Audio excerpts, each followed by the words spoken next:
राहुल गांधी राजनीति की दुनिया में एक ऐसा नाम जिसे क्या कुछ नहीं कहा गया। कभी पप्पू तो कभी बालक बुद्धि। शायद ही कोई ऐसी गाली होगी जो इनके लिए इस्तेमाल नहीं करी गई। बात अगर सिर्फ गाली देने तक सीमित होती तब भी सब्र था, लेकिन उन्हें फिजिकली और मेंटली तौर पर भी इतना ही परेशान किया गया, कभी ईडी द्वारा तो कभी दूसरी एजेंसीज द्वारा। लेकिन कमाल है, फिर भी ये शख्स खड़ा रहा और लड़ता रहा अपने ख्वाबों के हिंदुस्तान के लिए। अभी हाल ही में खत्म हुए लोकसभा चुनाव ने इस बात पर और मोहर लगा दी कि ये शख्स एक वॉरियर है, ठीक अपनी दादी की तरह, और इसे खत्म कर पाना नामुमकिन है।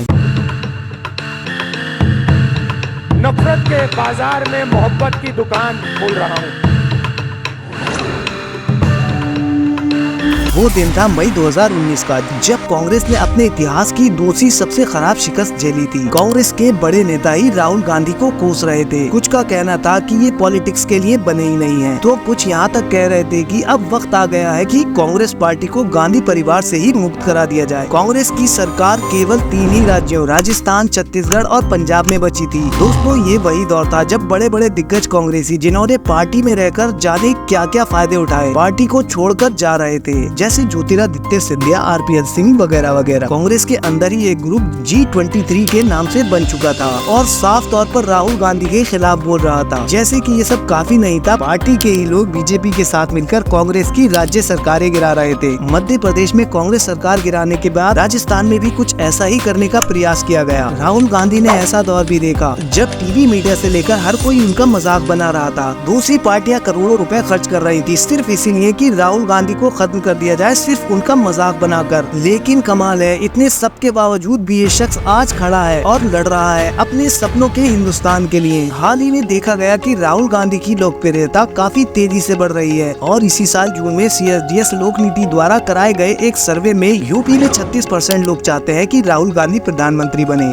जबकि 32% लोग ही नरेंद्र मोदी को प्राइम मिनिस्टर बनाने के फेवर में है। कुछ तो ऐसा जरूर है राहुल गांधी में जो इन्हें हिंदुस्तान के बाकी लीडर्स से बिल्कुल अलग खड़ा कर देता है। उन्हें करीब से जानने वाले लोग बताते हैं उनमें शायद इतनी चालाकी नहीं है जितनी कि एक भारतीय राजनेता में होती है। वो काफी स्ट्रेट फॉरवर्ड और ऑनेस्ट हैं और हिंदू धर्म की शिक्षाओं को पूरी तरह से अपनाते हैं। शायद हिंदुस्तान के वही इकलौते ऐसे नेता हैं जो पार्लियामेंट के अंदर टी-शर्ट और जीन्स में आते जाते हैं। वो कभी मोहब्बत की दुकान खोलने की बात करते हैं, वो कभी कहते हैं कि डरो मत, वो कभी सबको बराबर हिस्सेदारी देने की बात करते हैं, तो कभी पूरे भारत का भ्रमण पैदल ही करने निकल जाते हैं। उनकी भारत जोड़ो यात्रा में चलने वाले कांग्रेसी नेता बताते हैं कि राहुल जी एक दिन में 22 से 25 किलोमीटर तक चलते थे, लेकिन तब भी वो शख्स ना थकता था और ना ही कभी अपने प्रशंसकों पर गुस्सा करता था। जब 8 से 10 डिग्री टेम्परेचर में पूरा भारत कांप रहा था, तब भी ये शख्स सिर्फ हाफ टी-शर्ट पहनकर भारत का भ्रमण कर रहा था। अभी हाल ही में खत्म हुए जनरल इलेक्शन से पहले सबने ये मान लिया था कि कांग्रेस की एक भयंकर हार लगभग तय है। सारे सर्वे और एजेंसीज भी यही कह रहे थे, लेकिन इस शख्स ने तब भी हार नहीं मानी और बढ़ता गया। सारी अपोजिशन पार्टीज को इकट्ठा करा, इंडिया ब्लॉक बनाया और अपनी सारी ताकत लगा दी, और जो फिर नतीजे आए उन्होंने सारे इलेक्शन पंडितों को हैरान कर दिया। कांग्रेस एक बहुत मजबूत पार्टी के रूप में उभरी और पूरे देश को बता दिया कि कांग्रेस मुक्त भारत सिर्फ एक ख्वाब ही है। दोस्तों, अनंत अंबानी की शादी में शायद ही दुनिया का कोई ऐसा शख्स होगा जो मौजूद नहीं था। जस्टिन बीबर से लेकर जॉन सीना तक और नरेंद्र मोदी से शाहरुख खान तक, शायद ही कोई ऐसा बड़ा शख्स होगा जो वहाँ नहीं पहुँचा सिवाय राहुल गांधी के। जब ये सारे बड़े बड़े लोग अनंत अंबानी के यहाँ शादी में पार्टी कर रहे थे, तो ये शख्स उस समय किसी अनजान छोटे से होटल में बैठकर खाना खा रहा था।